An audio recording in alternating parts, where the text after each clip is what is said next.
नमस्कार दोस्तों। आज हम लोग चर्चा करेंगे हिंदी साहित्य की कट ऑफ के बारे में। कितनी कट ऑफ जाने के अनुमान हैं। अभी कल ही आंसर की आई है तो आप लोगों ने इसको मिलाया होगा कि आपका कितना स्कोर हो रहा है। तो हम कट ऑफ अनुमानित कट ऑफ के बारे में चर्चा करेंगे जो अभी कल आंसर की आई है। देखिए, कट ऑफ के निर्धारण के कई फैक्टर होते हैं। कट ऑफ के लिए सबसे पहले हमने वीडियो अपलोड की थी तो उसमें स्टूडेंट्स से के सुझाव लिए थे कि उनका कितना स्कोर हो रहा है, वो किस कैटेगरी से बिलोंग करते हैं, उन्होंने कितने सही किए हैं और उन्हें कैसा लगा, मतलब पेपर किस तरह किस प्रकार का था। तो इन सब की चर्चा करने के बाद हमने भी पेपर का एनालिसिस किया कि लगभग किस पेपर का स्तर क्या था, पेपर 1 का स्तर क्या था। देखिए, पेपर 1 पेपर 2 दोनों से कट ऑफ का निर्धारण होगा, ना कि पेपर 1 से ही। क्योंकि अगर आपका पेपर 2 बहुत अच्छा है, पेपर 1 बिल्कुल बेकार है, तो आप बाहर हैं, आपका कोई मतलब नहीं है एग्ज़ाम में। सही बात तो यही है, कड़वा है लेकिन सही यही है। चलिए, तो हम आपको मुद्दे पर आते हैं। कट ऑफ के बारे में, संभावित कट ऑफ के बारे में चर्चा करते हैं कि लगभग कितनी कट ऑफ जाने के आसार हैं। जनरल की बात करें, EWS, OBC, SC, ST चारों कैटेगरी की बात करेंगे हम इस वीडियो में। JRF की, नेट की, PhD की। देखिए, JRF की अगर आप जनरल कैटेगरी से हैं और 96 प्लस अगर आपका स्कोर हो रहा है तो आप बिल्कुल श्योर रहिए आपका JRF हो जाएगा। 90 प्लस में आपका नेट हो जाएगा। 80 के ऊपर, 81 के ऊपर है तो आपको PhD एडमिशन के लिए एलिजिबल मान लिया जाएगा। अगर आप EWS से हैं तो अगर 93 के आसपास, 93 प्लस आपका स्कोर है तो आपका नेट JRF हो जाएगा। और 86 प्लस हैं तो आपका नेट हो जाएगा। 78 के आसपास हैं तो आप 78 या 78 से प्लस हैं तो आपका PhD के लिए आप एलिजिबल हो जाएंगे। देखिए, अगर इसी की बात करें तो अगर आपके 90 प्लस, 91, 23, 95 के आसपास जितना भी स्कोर है, अगर आपका 90 प्लस है तो आप JRF के लिए एलिजिबल हैं। अब इसके बारे में आगे बताएंगे कि हमने इस प्रकार की कट ऑफ क्यों बनाई है, यानी कि इसका आधार क्या है, हम मतलब किस आधार पर हम कह रहे हैं कि कट ऑफ लगभग इतनी ही जाएगी। और वो हम आगे वीडियो में बताएंगे। नेट की 85 जाएगी, 75 PhD के लिए। SC की 85 प्लस, 79 नेट की, 72 PhD की। ST में 83 JRF की, 77 70। देखिए, ये आधार है, मेरा मतलब कट ऑफ लगभग है। इसके एक क्वेश्चन ऊपर नीचे कम नहीं होगी, 1-2 क्वेश्चन के आसपास ही होगी। जैसे कि 96 से 97 हो सकता है, 95 हो सकता है, 94, 92, 91, 89, 86, 84, 84, 81 यही होगी। इससे ज़्यादा डिफरेंस नहीं देखेंगे हम JRF की, नेट की कट ऑफ में। देखिए, इसका आधार क्या है, मतलब हम किस आधार पर कह रहे हैं उसको आप समझिए अच्छे से। पहली चीज़, पेपर 1 शिफ्ट में हुआ था, आप इसको बिल्कुल दिमाग में डाल लीजिए। एक ही शिफ्ट में पेपर होने से क्या क्या नहीं बदलता। देखिए, पहली चीज़, नॉर्मलाइजेशन नहीं होता है। इससे क्या होता है, जैसे कि 2-3 शिफ्ट में पेपर होता है तो अगर किसी के 1-2 नंबर ही बढ़ जाते हैं या किसी के 1-2 नंबर कम हो जाते हैं तो वहीं पर बाहर हो जाएगा वो। 1-2 लोग तो एग्ज़ाम देंगे नहीं, 50, 55, 60 हज़ार के आसपास लोग स्टूडेंट एग्ज़ाम देते हैं। अगर उनमें से किसी शिफ्ट में 4-5 ही क्वेश्चन उसमें सिंपल आ गए, किसी शिफ्ट में 4-5 क्वेश्चन थोड़े टफ आ गए, उन्हीं में डिफरेंस हो जाएगा, उन्हीं में आप अंदर बाहर हो जाएंगे। इस बार तो 3 शिफ्ट में पेपर हुआ था जून 2024 में। 2 शिफ्ट में था, फिर किसी शिफ्ट में कोई दिक्कत हो गई थी, फिर 3 सितंबर को हुआ, 4 सितंबर को हुआ था। जब पेपर ज़्यादा होता है तो उससे कट ऑफ का बहुत अंतर आता है, समझ रहे हैं आप। नॉर्मलाइजेशन में दिक्कत आती है, किसी के 2 नंबर कम हो गए तो बाहर हो जाएगा, किसी के 2 नंबर बढ़ गए तो वो अंदर आ जाएगा। तो आप कैसे कह सकते हैं कि, देखिए, नॉर्मलाइजेशन सबसे, उसका आप कैसे कह सकते हैं, किसी के लिए कहानी आसान है, किसी के लिए नाटक आसान है, किसी के लिए उपन्यास आसान है, किसी के लिए निबंध आसान है, किसी के लिए भक्ति काल आसान है, किसी के लिए आदि काल आसान है। तो आप कैसे निर्धारण करेंगे कि कौन सा टॉपिक टफ है, कौन सा टॉपिक सिंपल है। यही समस्या होती है नॉर्मलाइजेशन में। कोई भी एग्जाम हो, नॉर्मलाइजेशन आप नहीं कर सकते अच्छे से, तो उसमें कोई ना कोई खामी आपकी रह ही जाएगी। नॉर्मलाइजेशन में, मैथ में आप कर सकते हैं, मैथ में तो सीधा फैक्ट रहता है तो उसमें चेंज कर देंगे, ये कर देंगे, वही लाभ हानि, वही SI CI तो आप उसमें चल जाएगा। लेकिन आप हिंदी हुआ, GS हुआ, इनमें कैसे करेंगे निर्धारण। किसी के लिए हिस्ट्री सिंपल लगती है, किसी को ज्योग्राफी सिंपल लगती है, किसी को पॉलिटिक्स सिंपल लगती है, किसी को इकोनॉमी सिंपल लगती है। तो ये सब फैक्टर इसमें इन्वॉल्व हो जाते हैं। और इस एग्जाम में आदिकाल से क्वेश्चन आए थे, निबंध के स्टेटमेंट के क्वेश्चन थे, फैक्ट, इसमें फैक्ट के क्वेश्चन ज़्यादा थे, कहानी के रचनाकाल कुछ ज़्यादा थे। कहानी के स्टेटमेंट थोड़े कम लगे हमें, पिछली बार की अपेक्षा कम थे, लेकिन फैक्ट ज़्यादा थे कि कौन सी कहानी कब लिखी गई, उपन्यास कब लिखा गया, तो इस पर के क्वेश्चन। और रही बात पेपर 1, इसमें पेपर 1 का भी स्तर ठीक था, मतलब उतना आसान, हालांकि DI थोड़ा आसान था पिछली बार की अपेक्षा, लेकिन पेपर पूरा आसान नहीं था। कॉलेज के बारे में पूछा गया था, जैन धर्म के बारे में पूछा गया था, कंप्यूटर के बारे में पूछा गया था, मतलब पेपर ठीक था, उतना भी आसान नहीं था। अगर आप पेपर 1 में 30+, 35+ इसको नहीं करते हैं तो आपका JRF बहुत मुश्किल है, मुश्किल नहीं, मैं कह सकता हूँ नामुमकिन है। क्योंकि आप हिंदी में कितने ही बड़े प्रकांड विद्वान बने रहें, आप 75-80 के आसपास ही रह पाएगी आपकी गाड़ी, ठीक है। जब तक आप पेपर 1 में स्कोर नहीं करेंगे तब तक कैसे हो जाएगा आपका, संभव ही नहीं है। इसलिए आपको पेपर 1 अच्छे से पढ़ना है, पेपर 2 तो पढ़ना ही है, पेपर 1 पर भी आपको फोकस करना है कि आपके जो बेसिक क्वेश्चन मैथ के, रीजनिंग के, ये वाले क्वेश्चन आपके गलत नहीं होने चाहिए। बाकी ऊपर नीचे हो सकता है, लेकिन जो क्वेश्चन सभी को आ रहा है वो अगर आपका क्वेश्चन गलत हो रहा है तो आप तो वैसे ही बाहर है, फिर तो आपका कोई औचित्य नहीं है। तो इस प्रकार से कट ऑफ, मेरा मानना है कि जून 2024 की दिसंबर 2024 की कट ऑफ में थोड़ा बहुत अंतर रहेगा, 2-3 क्वेश्चन का बस, इससे ज़्यादा आपको अंतर देखने को नहीं मिलेगा, ठीक है। तो हम आप लोग को पिछली कट ऑफ दिखाते हैं।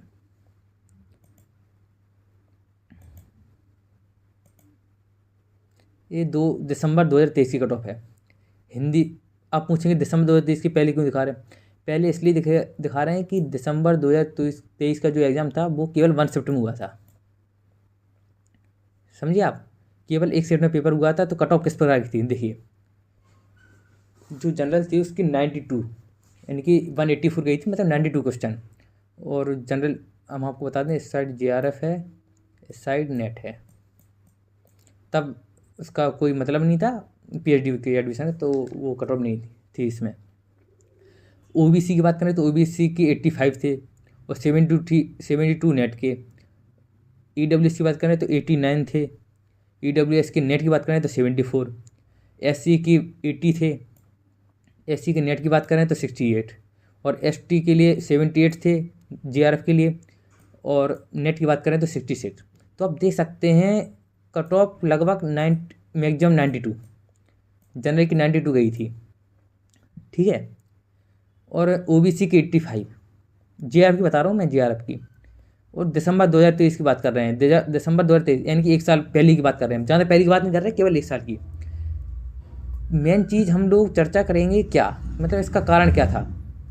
कारण पेपर का स्तर था, पेपर का स्तर दिसंबर 2023 में ठीक था, मतलब आसान नहीं था पेपर। तो आप समझ रहे हैं कि हाँ, पेपर 1 भी टफ था तब का। अभी कट ऑफ है जून 2024 की, जो अभी पिछली बार एग्जाम हुआ था इसी के पहले। तो इसमें कट ऑफ तो सीधा हम आपको बता नहीं पाएंगे क्योंकि परसेंटाइल में थी, तो हमने एक एनालिसिस किया है। जैसे कि देखिए हम आपको बताएंगे, मेरे पास 2 रिजल्ट हैं, देखिए 163 मार्क्स हैं, 92 परसेंटाइल है, ठीक, 163 पर 92 है। और इसके बाद हम देखेंगे एक रिजल्ट है, उसमें 170 मार्क्स हैं और 95 है परसेंटाइल। कट ऑफ हम आपको दिखाते हैं। कट ऑफ गई थी EWS का, हमारे पास रिजल्ट है EWS की, इसमें इस साइड JRF है, इस साइड नेट है, इस साइड PhD है, ठीक है। तो 99.44 यानी कि 99 परसेंटाइल गया था EWS का। OBC का 99.42, OBC का अगर हम नेट की बात करें 92 था, ठीक है। अब हम अब रिजल्ट पर हम चलेंगे। OBC में 9 यानी कि 82 नंबर में आपका नेट क्लियर हो रहा था, यानी कि 82 इक्वल टू 92 परसेंटाइल। हम और 85 में था, 85 में 95 परसेंटाइल। तो आप समझ रहे हैं, मतलब आप 85 क्वेश्चन पर 95 परसेंटाइल था। तो हम एक एनालिसिस करें या एक अनुमान के तौर पर कह सकते हैं लगभग, क्योंकि इसमें हम बिल्कुल क्लियर निर्धारण नहीं कर पाएंगे, लगभग 92 के आसपास जनरल की कट ऑफ थी। 92 या 93 94 के आसपास, 90 के आसपास थी EWS की कट ऑफ, JRF की बात कर रहा हूँ मैं। और 88 या 89 के आसपास थी OBC की कट ऑफ। तो जून 2024 की बात कर रहे हैं हम। इसमें SC की लगभग ऐसे 85 के आसपास, और ST की 83 या 82 84 लगभग इतना ही रहेगा मतलब। तो आप समझ रहे हैं कि और हम आपको बताएंगे कि जून 2024 में और दिसंबर 2024 में क्या अंतर है। जून 2024 में एग्ज़ाम हो गया था लीक। तो क्या होता है कि एग्ज़ाम देने के बाद थोड़ा अपने आप में एक कॉन्फिडेंस आ जाता है कि हाँ, मेरा ये टॉपिक कमज़ोर है, ये वाला टॉपिक हमारा अच्छा है, हम इसमें स्कोर कर सकते हैं। और जब पेपर ख़त्म होने के बाद अगला पेपर आ जाए तो लगता है कि जल्दी मतलब, तो पढ़ाई का रिदम नहीं टूटता है, समझ रहे हैं आप।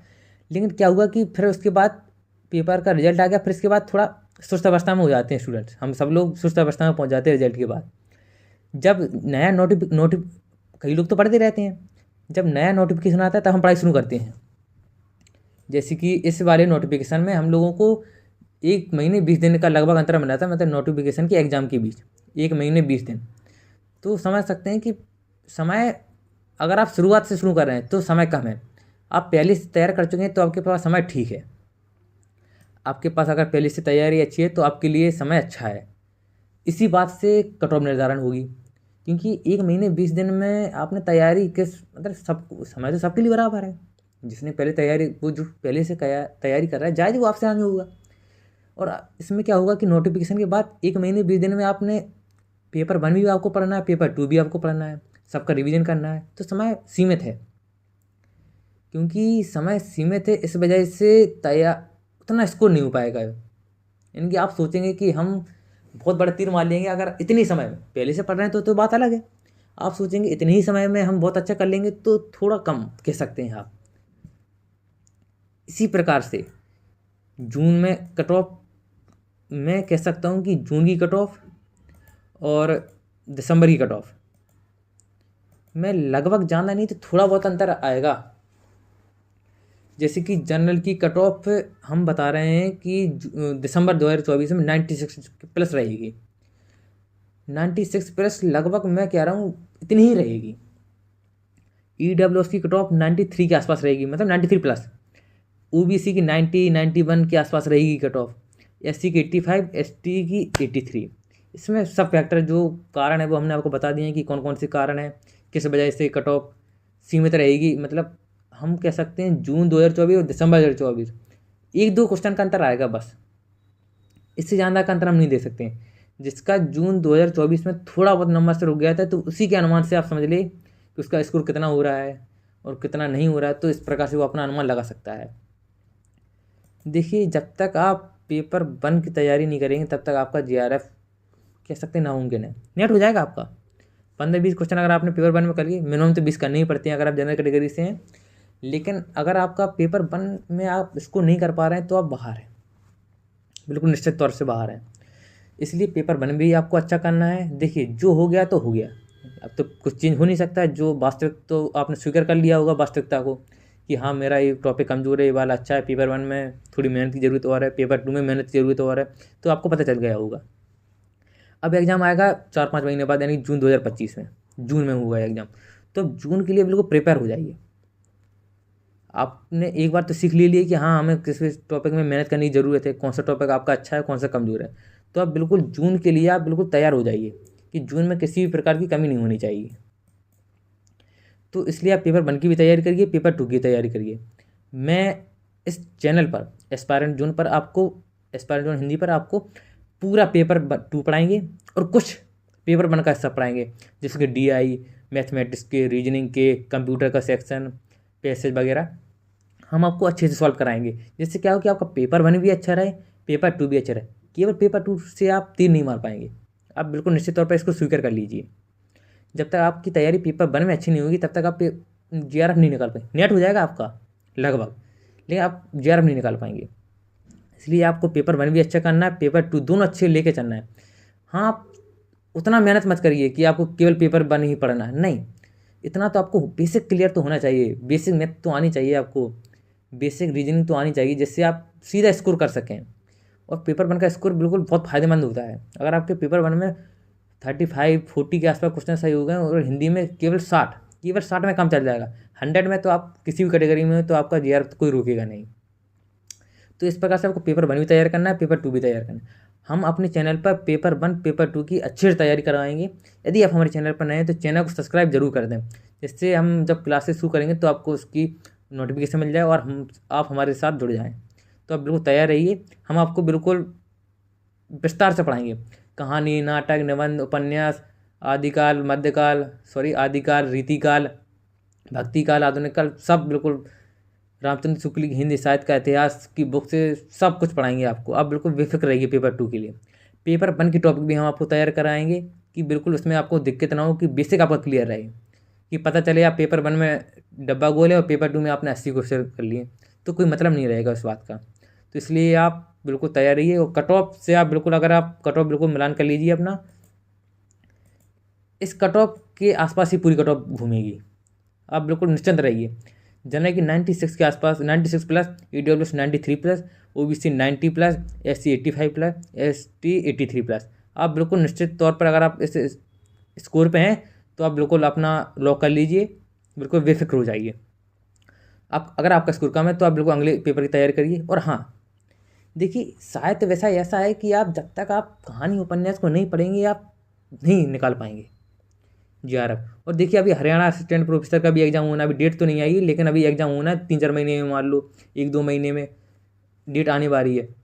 राजस्थान पब्लिक सर्विस कमीशन ने भी निकाली है असिस्टेंट प्रोफेसर की, उसका एग्जाम तो हालांकि डेट आ गई है, दिसंबर में है।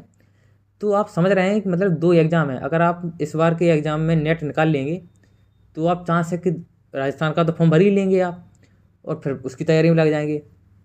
हरियाणा असिस्टेंट प्रोफेसर का बिल्कुल सेम सिलेबस है, नेट का सिलेबस उन्होंने कॉपी कर दिया है, इसलिए आप नेट का अच्छे से होगा तो आपका हरियाणा प्रोफेसर में भी हो जाएगा।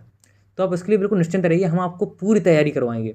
उसमें तो आपको पेपर 1 भी नहीं है, हरियाणा प्रोफेसर में केवल हिंदी पढ़ाएंगे आपको बस। और मेन चीज़, आप साहित्य के विद्यार्थी हैं तो आपको पढ़ने में रुचि होनी चाहिए।